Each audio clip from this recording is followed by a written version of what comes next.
بسم الله الرحمن الرحيم ولما بلغ أشده آتيناه حكما وعلما وكذلك نجزي المحسنين وراودته التي هو في بيتها عن نفسه وغلقت الأبواب وقالت هيت لك قال معاذ الله إنه ربي أحسن مثواي إنه لا يفلح الظالمون ولقد همت به وهم بها لولا أن رأى برهان ربه كذلك لنصرف عنه السوء والفحشاء إنه من عبادنا المخلصين۔ سورہ یوسف چل رہی ہے، آیت نمبر 22 اور 23 کی تلاوت کی ہے۔ فرمایا کہ وَلَمَّا بَلَغَ أَشُدَّهُ، جب یوسف علیہ السلام بھرپور جوانی کی عمر میں پہنچے، آتَيْنَاهُ حُكْمًا وَعِلْمًا، تو ہم نے ان کو حکمت اور علم سے سرفراز فرمایا۔ وَكَذَلِكَ نَجْزِي الْمُحْسِنِينَ، اور ہم اسی طرح نیکی کا کام ہمیشہ کرنے والوں کو بدلہ دیتے ہیں۔ وَرَاوَدَتْهُ الَّتِي هُوَ فِي بَيْتِهَا عَن نَفْسِهِ، اور جس عورت کے گھر میں یوسف علیہ السلام رہتے تھے، اس عورت نے ان کو ورغلانے کی کوشش کی۔ وَغَلَّقَتِ الْأَبْوَابَ، اور سارے دروازے اس نے بند کر دیے۔ وَقَالَتْ هَيْتَ لَكَ، اور اس نے کہا کہ جلدی سے آ جاؤ۔ قَالَ مَعَاذَ اللَّهِ، یوسف علیہ السلام نے اس کی یہ پیشکش سن کر کہا اللہ کی پناہ۔ انہ ربی، عزیز مصر میرا آقا ہے، احسن مثوائی، اس نے مجھے بہت اچھی طرح رکھا ہے۔ انہ لا یفلح الظالمون، یہ پکی بات ہے کہ ظالم لوگ کبھی کامیاب نہیں ہوتے۔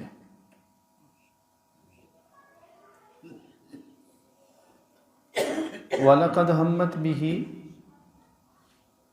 زلیخا نے تو پکا ارادہ برائی کا آپ کے ساتھ کر ہی لیا تھا۔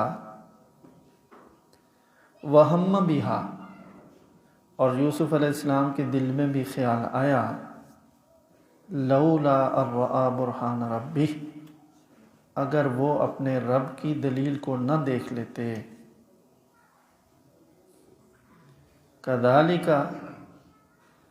تو ہم نے اسی طرح ان کو یہاں بھی بچایا، لنصرف عنہ السوء والفحشاء، ہم نے جو ان کو دلیل دکھائی اس لیے تاکہ ہم ان سے برائی اور بے حیائی کو دور کر دیں۔ انہ من عبادنا المخلصین، اس لیے کہ وہ ہمارے چنے ہوئے مخلص بندوں میں سے تھے۔ واستبق الباب، یوسف علیہ السلام اور زلیخا دونوں دوڑ پڑے آگے پیچھے دروازے کی طرف۔ وقدت قمیصہ من دبر، اور زلیخا نے آپ کی قمیص کو پیچھے سے پھاڑ دیا۔ وَأَلْفَ يَا سَيِّدَهَا لَدَى الْبَابِ، اور اچانک ان دونوں نے زلیخا کے شوہر کو دروازے پر پایا۔ قالت ما جزاء من اراد بأهلك سوء، زلیخا نے فوراً کہا کہ اس آدمی کی کیا سزا ہے جو آپ کے گھر والوں کے ساتھ برائی کا ارادہ کرے۔ الا ان یسجن او عذاب علیم، سوائے اس کے کہ اس کو قید میں ڈال دیا جائے یا سخت سزا دی جائے۔ قال ہی راودتنی عن نفسی، یوسف علیہ السلام بولے یہی تو ہے جس نے مجھے ورغلانے کی کوشش کی ہے۔ وشہد شاہد من اہلہا، اور زلیخا کے خاندان کے ہی ایک گواہ نے پھر گواہی دے دی۔ یہ قصہ چل رہا ہے۔ پہلی آیت میں فرمایا کہ جب یوسف علیہ السلام بھرپور جوانی کی عمر میں پہنچے تو ہم نے ان کو علم اور حکمت سے نوازا، اور یہ علم و حکمت سے اس لیے نوازا کذالک نجزی المحسنین، ہم نیکی پر ثابت قدم رہنے والوں کو اسی طرح بدلہ دیتے ہیں۔ یعنی یوسف علیہ السلام اب تک جو ان کی عمر گزری، اس ساری عمر میں اب تک کا جو ان کی عمر کا سفر تھا وہ بہت نیکوکاری والا تھا۔ ان پر اتنی سخت شدید آزمائشیں بچپن سے آئیں، باپ سے جدا کیا گیا، پھر انہیں کنویں میں ڈالا گیا، پھر انہیں غلام کی طرح فروخت کیا گیا، یعنی ایک سامان بنا دیا ان کو، ان کی تذلیل ہوئی۔ لیکن سارے ان معاملات میں جو ان پر گزرے، انہوں نے صبر کا دامن ہاتھ سے نہیں چھوڑا، اور اس وقت بھی گویا کہ اللہ تعالیٰ کے فیصلوں پر وہ راضی رہے کہ جو حالات پیش آ رہے ہیں، جو کنویں میں جب ڈالے گئے تو پیچھے آیت گزری ہے نا، اللہ تعالیٰ نے فرمایا کہ ہم نے وحی کی ان کو کہ ایک وقت آئے گا کہ تم اپنے بھائیوں کو یہ سارا واقعہ بتاؤ گے، اور ان کو خبر بھی نہیں ہوگی، پتہ بھی نہیں ہوگا کہ تم یوسف ہو۔ تو وحی کی، یعنی اللہ تعالیٰ نے جو اس وقت تک تو نبوت نہیں ملی تھی، تو نبوت والی وحی نہیں ہے کہ جبریل امین آئیں، لیکن اللہ تعالیٰ نے یہ بات ان تک پہنچائی جس ذریعے سے بھی پہنچائی، کوئی غائبانہ آواز آئی یا دل میں بات ڈالی یا جو بھی صورت ہوئی ہو، تو یہ تسلی جو دی جا رہی ہے تو اسی لیے نا کہ حد درجہ صبر کر رہے ہیں، اور اللہ تعالیٰ کی طرف سے وہ ان کی عقل، ان کا شعور اتنا تھا کہ جو کچھ بھی دنیا میں پیش آتا ہے انسان کے ساتھ، وہ اللہ تعالیٰ کی مشیت اور قدرت کے ساتھ ہی آتا ہے۔ تو اللہ تعالیٰ دیکھ رہے ہیں، تو میں اللہ کا بندہ ہوں، اور جب میں اللہ کا بندہ ہوں تو اللہ تعالیٰ کی طرف سے پیش آنے والے حالات پر میں راضی ہوں۔ تو ایک طویل زمانہ انہوں نے یہ گزارا ہے صبر اور تحمل کے ساتھ، کہ جیسے کیسے حالات مشکلات کے پیش آ رہے ہیں وہ دل سے اللہ تعالیٰ سے راضی رہیں۔ اس کو کہتے ہیں رضا برقضا، رضا برقضا، اور تسلیم و رضا بھی کہتے ہیں۔ یعنی انسان کی زندگی میں جو کچھ اس کے ساتھ معاملات پیش آتے ہیں، تو ان معاملات کے ساتھ انسان کے برتاؤ کے دو طریقے، ہر انسان کے دو طریقے ہوتے ہیں۔ ایک طریقے کو کہتے ہیں تجویز، اور ایک طریقے کو کہتے ہیں تفویض۔ تجویز کا مطلب یہ ہے کہ وہ مشکلات حل کرنے کے لیے کوئی کوشش کرتا ہے یا کوئی لائن خود اختیار کرتا ہے، یہ تجویز ہے۔ اور ایک ہے تفویض، کہ وہ اللہ کے سپرد کر دیتا ہے۔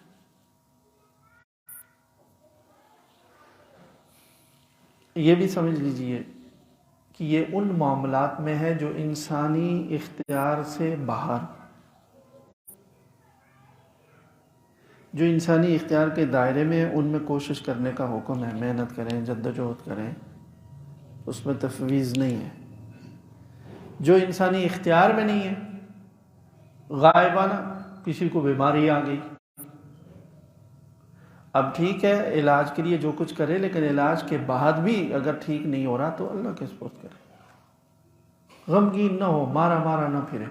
حادثہ ہو گیا، کوئی فوت ہو گیا، اب اس کو کیسے بچائیں گے؟ تو اللہ کے سپرد کر دیا۔ اب اس معاملے کو اللہ کے، میں اس معاملے میں کچھ نہیں کرتا، اللہ کے سپرد ہے۔ تو تو اس طرح غیر اختیاری جو حالات پیش آتے ہیں نا، تو اس میں بھی بسا اوقات آدمی کیا کرتا ہے، وہ چاہتا ہے کہ یوں نہیں ہونا چاہیے، یوں ہونا چاہیے. یہ تجویز ہے.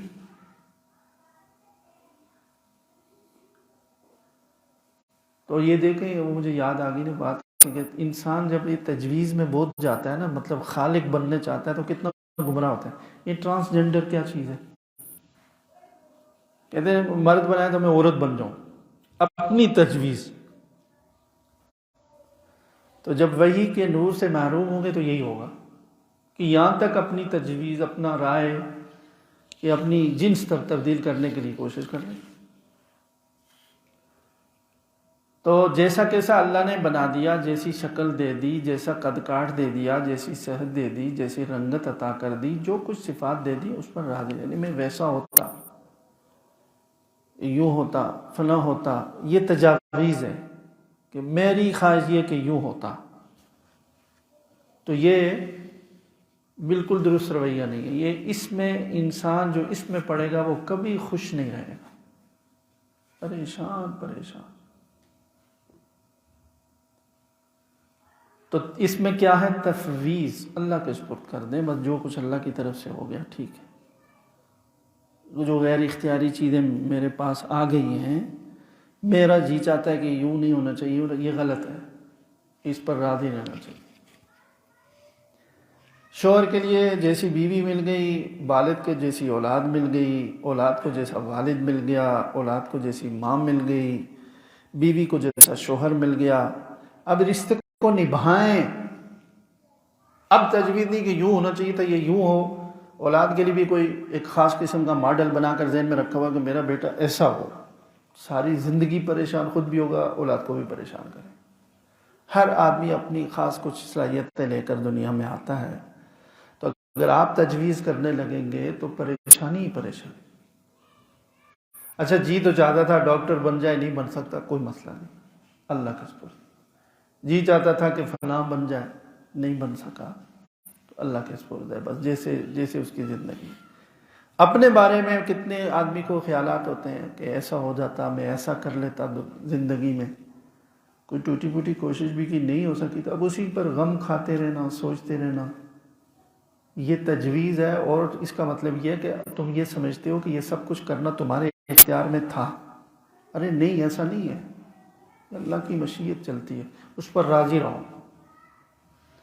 تو جو انسان کو حالات پیش آتے ہیں غیر اختیاری، تو اس میں جو تفویض ہے، یعنی اللہ کے حوالے کر دینا اور راضی رہنا اس پر، سب سے اعلیٰ مقام اس صفت میں انبیاء کا ہوتا ہے. رسول اللہ صلی اللہ علیہ وسلم کو دیکھو نا، طائف میں آدمی حیران ہوتا ہے. جتنا سیرت کی آپ تفصیل سے پڑھیں تو یعنی کیا حد ہے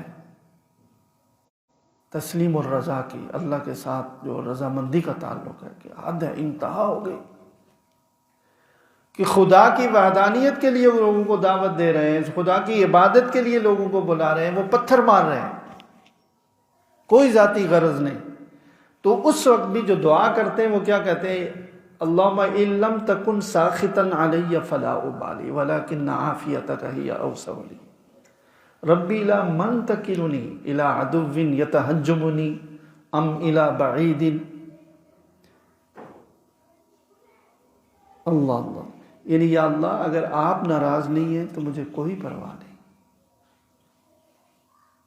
اے اللہ اگر اس وقت بھی آپ راضی ہیں تو مجھے کوئی پرواہ نہیں. لیکن مجھے کس کے سپرد کرتے ہیں؟ آگے پھر تھوڑا سا گلہ بھی کیا. مجھے کس کے سپرد کرتے ہیں؟ دشمنوں کے سپرد کرتے ہیں جو مجھ پر حملہ کرتے ہیں. اے اللہ آپ کی عافیت ہو تو مجھے زیادہ اچھا ہے، لیکن اگر آپ ناراض نہیں ہیں تو لا ابالی، کوئی پرواہ نہیں. یہ تکلیفیں بھی، خون بھی برداشت. یہ ہے کہ جو کچھ اللہ کی طرف سے پیش آ رہا ہے بندے کو، تو بندہ اس پر راضی ہو، تسلیم و رضا. ہم تو بات بات پر تنگ دل ہوتے ہیں نا، بات بات پر ایسا کیوں ہو گیا، ایسا کیوں ہو گیا، یہ کیوں ہو گیا، یہ کیوں ہو گیا. تدبیر کرے آدمی اور اس کے بعد پھر اللہ کے سپرد کرے. تدبیر کے مطابق، ہماری مرضی کے مطابق حالت پیش آ گئی، معاملہ ہو گیا ٹھیک، نہیں تو اللہ کے سپرد مطمئن رہے. یہ یہاں پر یہی ہے وَكَذَلِكَ نَجْزِي الْمُحْسِنِينَ.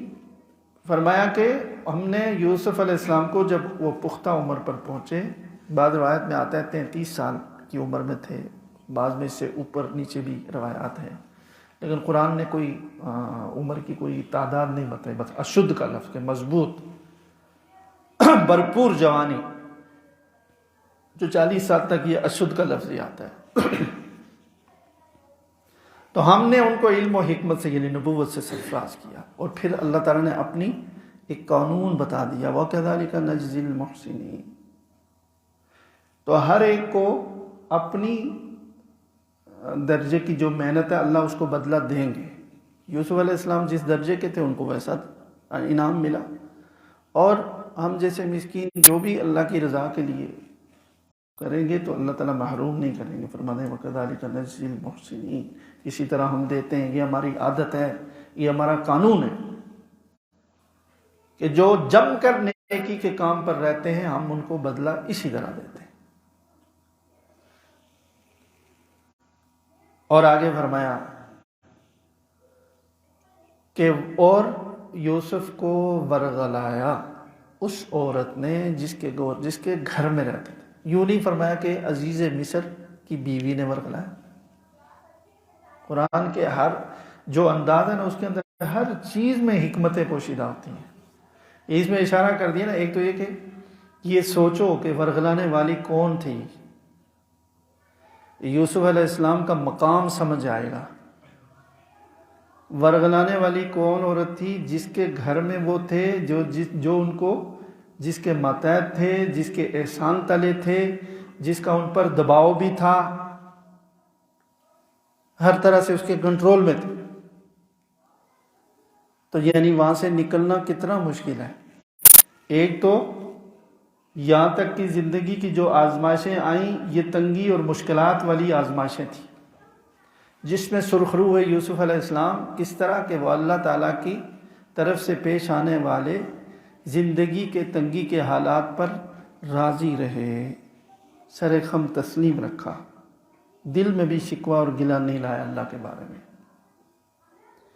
تو فرمایا ہم نے ان کو نوازا ہے، لیکن آزمائش کا ابھی آزمائش ختم نہیں ہوئی، آزمائش اب نئی شکل میں آئی، اور یہ تقریباً زندگی میں پیش آتی ہے۔ اب آزمائش ہے خوشحالی کے دور کی، جب بادشاہ کے محل میں پہنچ گئے، ہر طرح کی نعمت ہو گئی، ہر طرح کی خوشحالی حاصل ہو گئی، کوئی غم نہیں، کوئی فکر نہیں، کھانا پینا رہنا اوڑھنا بچھونا شہزادوں کی طرح ہے۔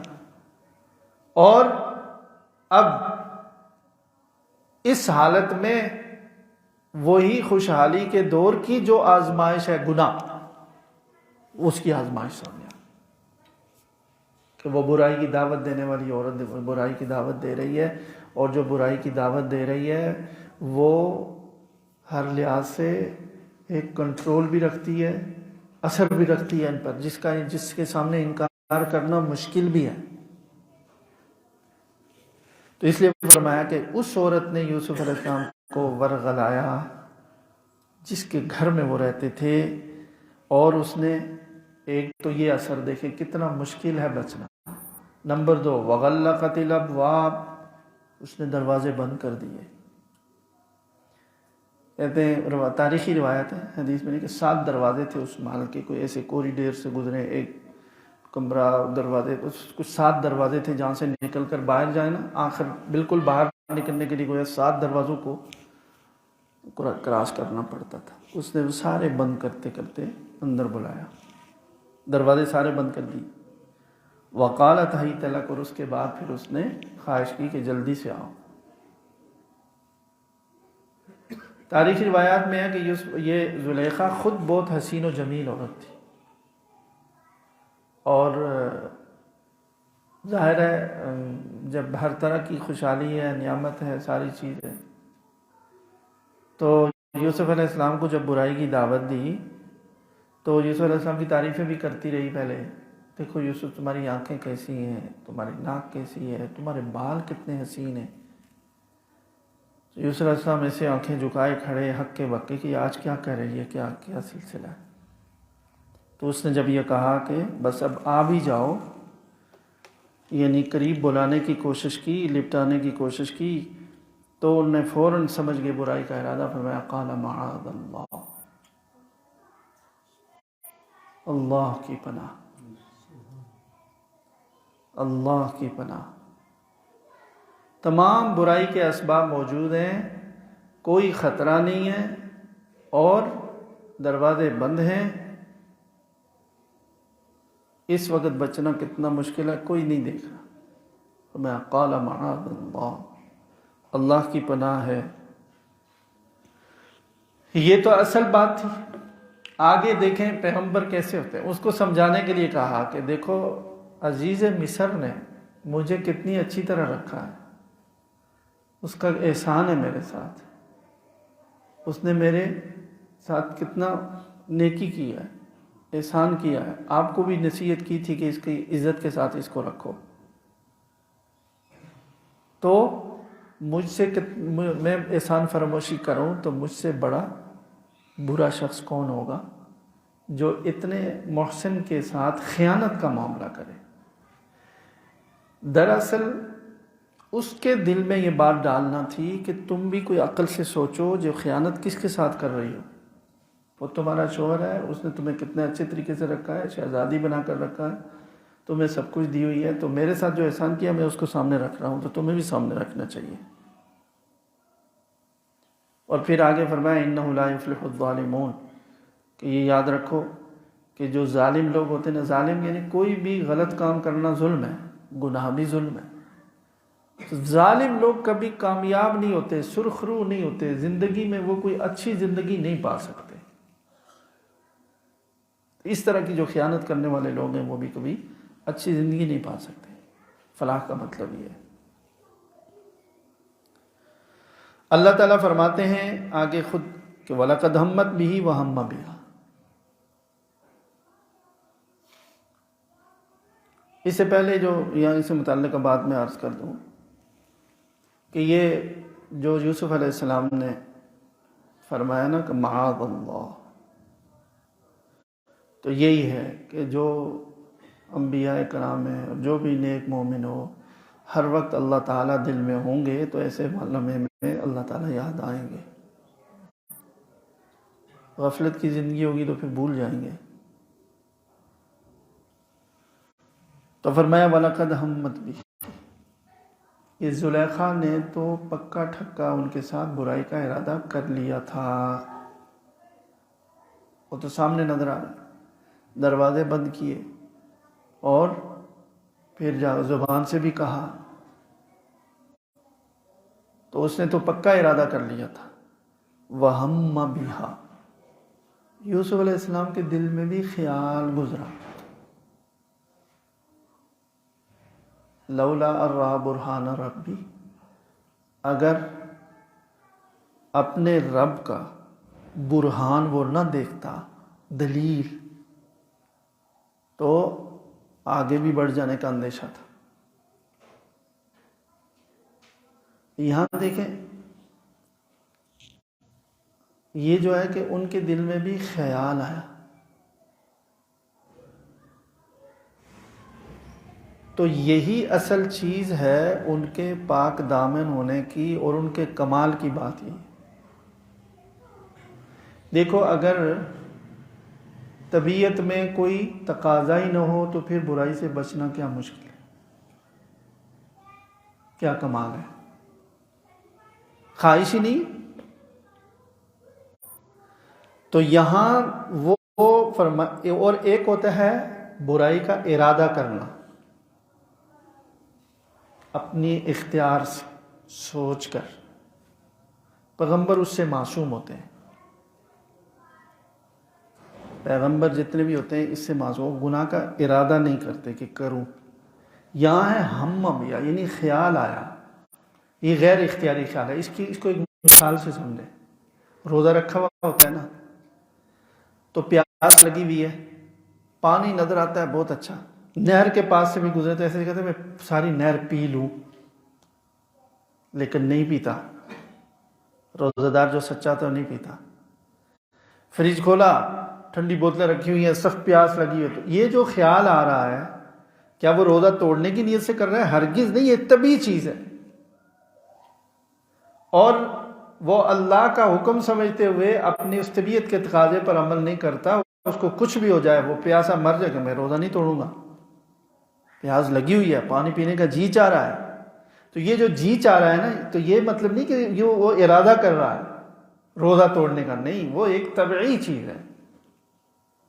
یہ وہ والا ہم ہے کہ بھرپور جوانی ہے اور ظاہر ہے طاقت ہے، قوت ہے، اور تو ایک لمحے کے لیے خیال آیا یعنی دل میں، تو یہ خیال آنے کا مطلب یہ ہے کہ آپ مکمل طور پر وہ طاقت اور قوت اللہ تعالیٰ نے پوری طرح سے عطا کر رکھی تھی، اس کے باوجود آپ نے اس طبی خیال آنے کے باوجود برائی کا ارادہ نہیں کیا۔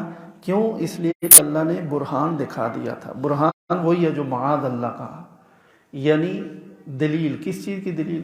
یہ دلیل گناہ کی، برائی کی، اللہ کی نافرمانی کی۔ گناہ کا برا ہونا، اللہ کی نافرمانی ہونا، یہ اتنا بڑی بری بات ہے۔ میں خدا تعالیٰ کی نافرمانی کروں، میں گناہ کروں، یہ ہے، یہ تصور جتنا زیادہ، دیکھیں علم ہمیں بھی ہوتا ہے، گناہ کا علم ہوتا ہے پھر بھی ہو جاتا ہے، علم کے بھی درجے ہیں۔ علم جب یقین کے مقام پر پہنچتا ہے نا، علم جب درجہ یقین پر، اور انبیاء کا علم جتنا بھی ہوتا ہے وہ سب یقین کے آخری درجے میں ہوتا ہے، وہ ہماری طرح ایسی معلومات کے درجے میں نہیں ہوتا، وہ جو جانتے ہیں اس طرح جانتے ہیں جیسے آنکھوں سے دیکھ رہے ہیں۔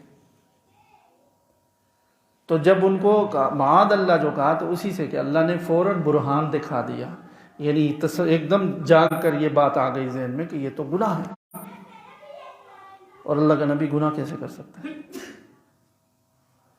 تو وہ ہم تو ہوا، ایک خیال تو گزرا ایک لمحے کے لیے، اور کمال بھی یہی ہے کہ خیال آنے کا مطلب یہ ہے کہ گناہ کے ساری طاقتیں اور اسباب موجود تھے، لیکن اپنے اختیار سے گناہ کی طرف نہیں گئے۔ کیوں نہیں گئے؟ تصور آ گیا ایک دم کہ یہ تو اللہ کی نافرمانی ہے، یہ تو گناہ ہے، یہ تو حرام ہے۔ تو حرام کیا چیز ہوتی ہے، گناہ کیا چیز ہوتی ہے؟ اللہ کا نبی جس طرح سمجھتے ہیں عام آدمی نہیں سمجھتے۔ یقین ہے کہ اس کے اوپر جو کچھ بھی ہے گویا کہ اللہ تعالیٰ کو سامنے دیکھ رہے ہیں۔ یہی اس کی کا مطلب ہے۔ بعض لوگوں نے اس اور طرح کی تفسیریں بھی کی ہیں، لیکن جمہور محققین نے کہا ہے، حدیث سے بھی بعض نے کہا کہ جب اگر وہ اللہ کا برہان نہ دیکھتے تو خیال آگے بھی بڑھ سکتا تھا، تو کہتے ہیں برہان سے یہ مراد ہے کہ انہوں نے ایک دم یعقوب علیہ السلام نظر آئے کہ منہ پر زبان، اس میں منہ کے اندر جو ہے نا انگلی ڈال کر تو ایسے کر رہے ہیں جیسے کوئی بڑا ڈراتا ہے کہ کیا کرنے لگے ہو، تو یہ ان کو نظر آیا تھا۔ تو یہ تفسیر بالکل کمزور اور بیکار سی بات ہے۔ یہ تو کسی آدمی کے سامنے باپ کھڑا ہو تو گناہ کرے گا وہ؟ یوسف علیہ السلام کا کیا کمال ہوا؟ یہ تو کسی آدمی کو نظر آ جائے باپ کہ وہ منہ میں انگلی ڈال کر کھڑا ہے کہ بیٹا کیا کرنے لگے ہو، تو کہاں کرے گا بیٹا گناہ؟ یہ مراد نہیں ہے، وہ یہی ہے ان کا ذاتی علم، دلیل، خود انہوں نے فیصلہ کیا کہ یہ تو گناہ ہے۔ تو برہان ان کو اگر نظر نہ آتا تو یعنی یہ جو ایک طبعی طور پر خیال آیا تھا نا، تو بات اس سے آگے بھی بڑھ سکتی تھی، یعنی اس بات کا چانس موجود ہے فطری طور پر کہ آدمی ارادہ بھی کر لے۔ تو فرمایا ارادے تک نہیں گئے، گناہ کے ارادے تک نہیں گئے۔ کیوں؟ اس لیے کہ ان کو برہان اور دلیل اپنے رب کی نظر آ گئی۔ وہی علم ہے کہ گناہ کتنی بری چیز ہے، اللہ کی نافرمانی کتنی بدبختی ہے، اور گناہ کتنی بری چیز ہے، بس یہ ان کو ایک دم سامنے آ گئی بات۔ تو یہ سامنے آیا تو اس لیے وہ جو ایک طبعی طور پر ہم ہوا بھی، خیال آیا بھی، جیسے کہ روزہ دار کو، پیاسے کو پانی دیکھ کر تو ایسے جی للچاتا ہے، لیکن بس وہ جی للچانے تک کی بات ہوتی ہے، وہ ارادہ نہیں کرتا پانی پینے کا۔ اسی طرح یوسف علیہ السلام نے جو ایک ذرا سا خیال آیا بھی تھا تو اس خیال سے آگے بات اپنے اختیار سے پھر کچھ نہیں سوچا، اس لیے کہ ان کے سامنے گناہ کی برائی واضح تھی اور ایک دم سمجھ میں آ گئی، خیال اس طرف چلا گیا جو علم اللہ نے دیا ہوا تھا اس کی وجہ سے کہ یہ تو گناہ ہے اور حرام ہے، اور یوسف علیہ السلام آگے چل کر آگے آیت میں آئے گا کہ یوسف علیہ السلام تو اس گناہ سے بچنے کے لیے کوئی بھی قربانی دے سکتے تھے. جیسے دیکھیں سمجھنے کے لیے نا جس کو جتنا لگا، میں روزے کی کتنے ہم نے دیکھے بعض اوقات بوڑھے بزرگ جو ہیں وہ برا حال ہوا ہوا تو روزہ نہیں توڑتے. ڈاکٹر بھی کہہ رہا سب ایسا روزے سے ایک تعلق ہے، اور یہ کہ میں روزہ نہیں بوڑھی اماں روزہ نہیں چھوڑ رہی. کہتے آپ مر جائیں گے، آپ کیا کریں؟ کوئی بات نہیں، مر گئی تو کیا ہو گیا، مر گئی تو روزے میں مر جاؤں گی. یہ سمجھنے کے لیے تو انبیاء کرام کے سامنے تو کوئی بھی گناہ وہ مر سکتے ہیں لیکن وہ گناہ پر نہیں جا سکتے، چھوٹے سے چھوٹے گناہ پر بھی. تو یہاں بھی حضرت یوسف علیہ السلام کا یہ بیان ہوا تو فرمایا کہ یہ جو ان کو ایک دم جو دلیل اللہ کی انہوں نے دیکھی، یعنی گناہ کا گناہ ہونا ایک دم جو سامنے آیا، تو یہ جو علم، یہ جو توفیق ہم نے دی، یہ اس لیے لنصرف عنہ السوء، تاکہ ہم ان سے ہر برائی کو دور کر دیں، والفحشاء اور بے حیائی کو دور کر دیں. وہ ہمارے مخلص بندوں میں سے تھے. تو وہ اللہ کا مخلص بندہ ہونا خود گناہوں سے بچانے کا ذریعہ بن جاتا ہے.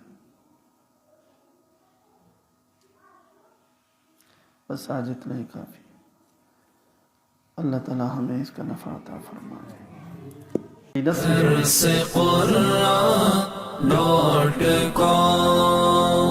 www.darsequran.com